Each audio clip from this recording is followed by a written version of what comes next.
Fancy seeing Europe from a river cruise? Well, TripNotes podcast host Lorna Riley has done just that, and she joins me at the desk. Good morning, Lorna. Good morning. Yes, just back from a 15-day river cruise with Viking. A lot of our viewers would know Viking. And this is their most popular itinerary with Kiwis, actually. It's called the Grand European Tour.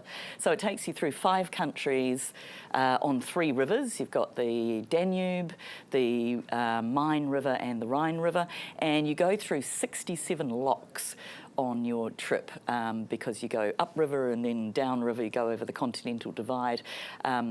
Amazing itinerary. Yeah. So what are you seeing? What's your highlights?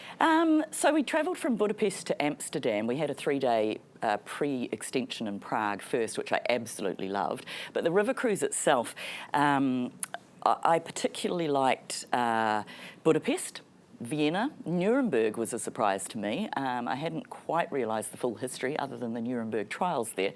And that was an incredible place, and I loved Cologne as well. My favourite city of all, though, I think was Amsterdam. If you can, it was the first time I'd ever been. We had 12 hours there, so we hit 3 museums, the Anne Frank House, the Van Gogh Museum, and the Maritime Museum. We walked 23,000 steps. It's all canals and bikes that threaten to take your life at every turn. It's just a really vibrant, beautiful city. Did you do the brownies before or after the museums?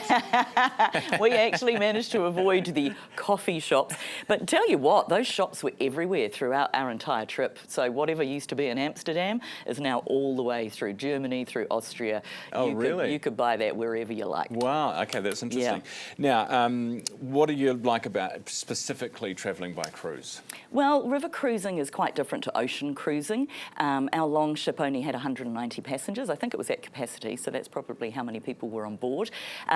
You get to your beautiful stateroom, you unpack, and that's you for 15 days. So I don't know any other way that you could, travel this way and go to so many places and yet still have your lovely, comfortable room to go home to at night. You're not constantly packing and repacking. So absolutely love that. And the scenery is fantastic.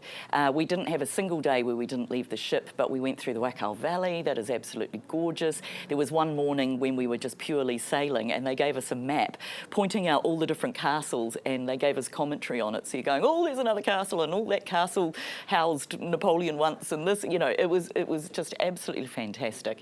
You feel like you're absolutely in a fairy tale. It's just beautiful. And there are presumably things that you would see that you wouldn't see any other way. Well, yeah, that's the other thing too. These long ships are small, and they raft together often at ports. So you might, when you exit your ship, actually be exiting through another ship to get to shore. Oh, wow. Because the river's quite sort of narrow, and that's the thing, because it's narrow, you're seeing beautiful scenery on both sides. It was absolutely stunning. The world's most beautiful small towns have been decided, and you've actually just been to one. Yeah, that's right. One of the stops we went to was a gorgeous medieval town called Rothenburg ob der Tauber. It's a medieval town. There's about 10,000 people that live there, but it's just been beautifully well preserved, sort of half timber houses, those pastel coloured facades that we're used to. It inspired Walt Disney, who visited there in the 30s, for the artwork for Pinocchio. And it really is like a Grimm Brothers fairy tale. It's just absolutely stunning. I went to a wonderful medieval armoury shop. You could buy a suit of armour if that's your fancy. I bought my son this really cool dagger that I thought, this is a bit weird, but he absolutely loves it. Also in Rothenburg ob der Tauber, you have the 2nd biggest Christmas shop in the world. And I'm not kidding, this place was absolutely enormous. I got lost inside of it and well prepped for Christmas. Very cool. Melania Trump would love that.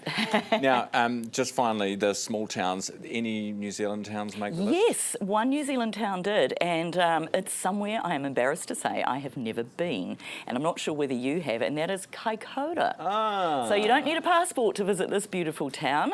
The list said it's a perfect destination for animal lovers. The water's packed with sperm whales, fur seals, dolphins. There's sustainable wildlife tours, and they also mentioned the seafood restaurants and cute boutique hotels. So that is on my list for 26. Fantastic. Lorna, thank you. You look like you've just been on a nice trip through Europe. Lorna Riley, TripNotes podcast host with us at the desk this morning.